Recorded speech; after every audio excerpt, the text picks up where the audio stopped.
Over the years, a lot of people have asked me, what's the key to success in real estate? For the last 20 years, I've had the same daily routine, and I think it can work for you. First thing is I wake up at about 6 a.m., get my coffee, and I'll sit for an hour planning my day and my week, especially on Mondays. Sometimes on Mondays, I'll sit for 2 hours just planning. Like, what am I trying to do? What am I trying to accomplish? So right now it's the beginning of January. Today is actually the first work day of the year. The first thing is I'm always thinking, why? What's the big thing I want to do this year? Maybe you want to buy a house. Maybe you want to buy an investment property. Maybe you want to take your family on a vacation. Maybe you want to pay off debt, help your family, help your parents. Whatever it is that you have as your big goal, you want to continually remind yourself of that. So if you're trying to buy a house, make your screensaver a picture of a house that you want to buy. If you're trying to fund a charitable organization, which is something we do a lot, keep their pictures up on your desk.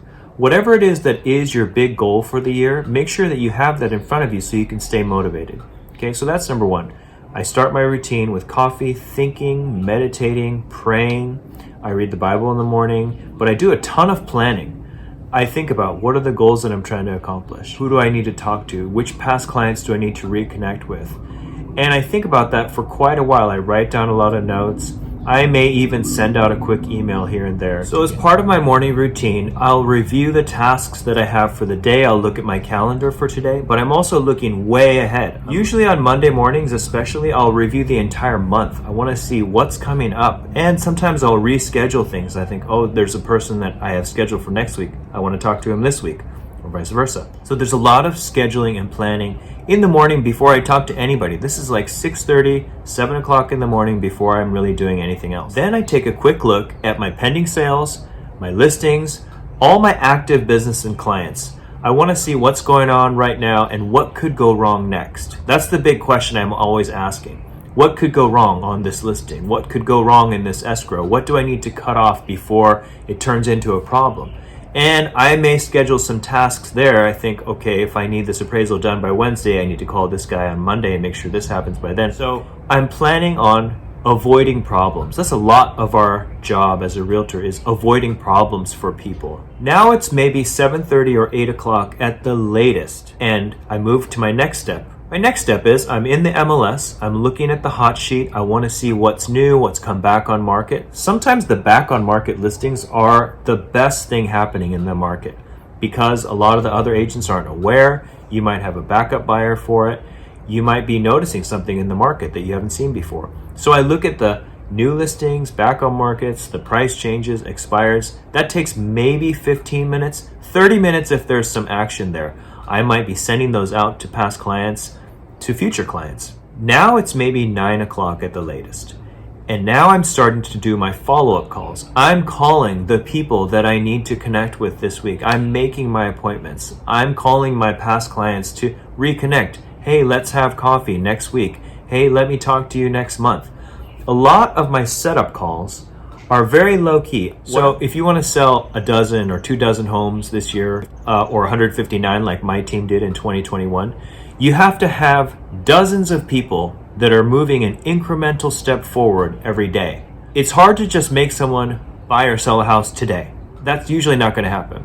So what you have to do is have dozens of people you're just connecting with on a weekly or quarterly basis, depending on what type of person it is. So I'll just make a call, or I'll send a text message, I'll send an email, and it'll say, hey Dave, can I come by your house in a month? I always tell agents you need to have about 2 or 3 good conversations a day, but the way to do that is to set it up weeks and months in advance. It's hard to just call someone out of the blue and then have a great conversation that day.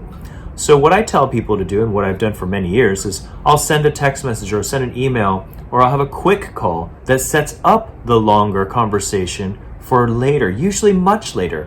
I'll say, hey, Mike, can we get together for coffee in a month? No agenda. And really, I truly have no agenda other than staying connected, being in their life, and I'm just having a small conversation with them every time I talk to them. And when they're ready, then they think of me. Now, I do this to about 10 or 12 people a day, every weekday, 5 days a week, so about 200 or so days a year, because there's holidays, etc. That's like 1,000 people that I'm just moving forward. And it's not 1,000 different people, but it's 1,000 different touches I'm having with about 300 or 400 different people. Now, in addition to that, you're sending out newsletters and you're sending out your farming. But for the most part, it's personal touches by text, email, phone, and a little bit by social media. I'll send messages on Instagram or Facebook just to connect with people. Now it's noon, and by noon, I'm done at my desk. If I'm sitting at my desk after 12 o'clock, it's probably because I have a special project I'm working on. In the afternoons, I want to have 1 or 2 appointments with people, clients, past clients, future clients. But for the most part, in the afternoon, I'm done with my desk work, admin work, my setting up appointments. The afternoon is the time to have 1 or 2 appointments. And for me personally, I'm going for a surf in the afternoon. I'm playing 9 holes of golf. I'm spending time with my kids. The afternoon is not my heavy work time because a lot of us in real estate, as you know, you're going to have that evening appointment. The evening appointment is when you write your offers because people are getting off of their work. It's when you're dealing with counter offers and listing appointments. As a real estate agent, I think it's so important to have the afternoon off as much as you can. Sometimes it feels like, oh, I should be working all day. I'm being lazy. I'm not doing anything because it's the afternoon. That's the time when I think you have to have free time to do your fun stuff. You set up your appointments in the morning. In the afternoon, you maybe have 1 or 2, but more like a lot of free time because that evening time, you're going to get those offers to review. You're going to have contracts. You're going to have listing appointments. So everybody knows in real estate, you have to work at night sometimes and you have to work a lot of weekends. So please take those afternoons off. Do some fun stuff for yourself. Go get some exercise, play basketball, do something fun. Don't work all day long every day. That's it. That's about it. My daily routine for the last 23 years now. I've been in real estate since the 1900s. Before there was any iPhone or Android, before very many people knew about the internet. And that's worked for me. It still works for me to this day. You know why? Because ultimately, your daily routine sets you up for success or failure. So have a good daily routine in 2022. Aloha.